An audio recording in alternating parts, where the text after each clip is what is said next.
So ideally, when you're working with meter, you get a sense of the sound of the words. You can just hear it, and you develop an ear for it, where the stresses are and where the unstresses are.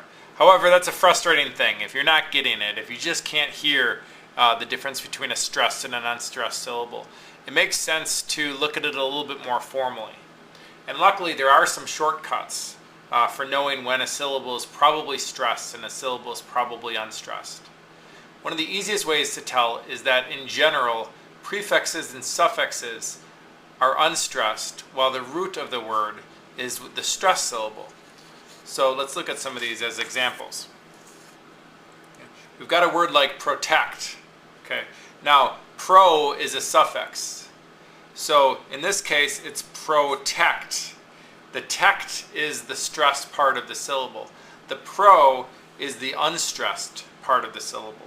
Or redone. Done is the base, and re is a prefix. Okay, so you're going to say redone, unsure, denote.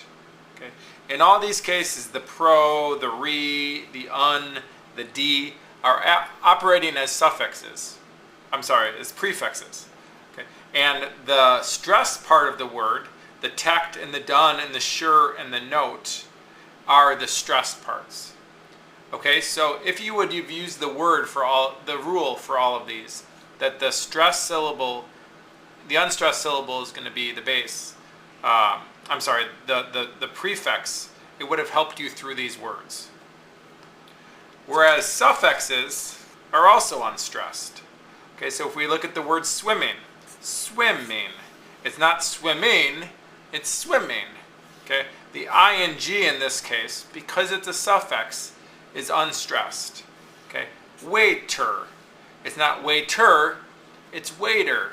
The wait part is stressed, and the er is a suffix in this case, so it's unstressed. Taxes. It's not taxes, it's taxes. The es is just a suffix. Tax is the base word. So again, swim, wait, and tax are all stressed in this case because they're the root of the word. And ing, and is are unstressed because in these cases they're operating as suffixes. Okay, so in general, prefixes and suffixes are going to be unstressed. Sometimes you'll have a word that has both a prefix and a suffix.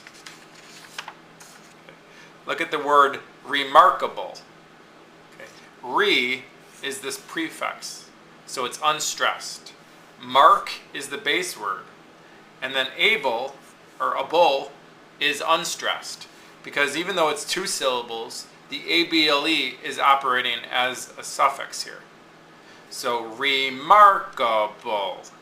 There's only one stressed syllable in this, because these two syllables are the suffix, and this syllable is operating as a prefix. So it's remarkable. Now you should be able to hear that. Notice it's not remarkable or remarkable, but it's remarkable. Unstoppable. Again, it's very similar to the one right above it. Un and able are prefixes and suffixes, and they're not the important part of the word. The important part of the word is is stop. That's the base of the word. And so when we're marking the meter of it, it's unstoppable. Redesigning is complicated because design in itself has a prefix and a base word, the D. And redesign is two prefixes. And then ing is a suffix. So we have redesigning. Okay? Notice it's unstressed, unstressed, stressed, unstressed. Redesigning. It's not redesigning or redesigning or redesigning. It's redesigning. Okay? And so we have two unstressed syllables, one stressed and one unstressed.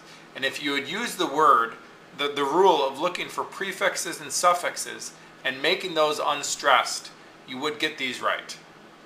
Okay, so again, it's desirable to develop an ear for it. But if you can't, and you have to do it a little bit more mathematically, use this rule of thumb as a head start to figuring out what syllables are going to be stressed and unstressed.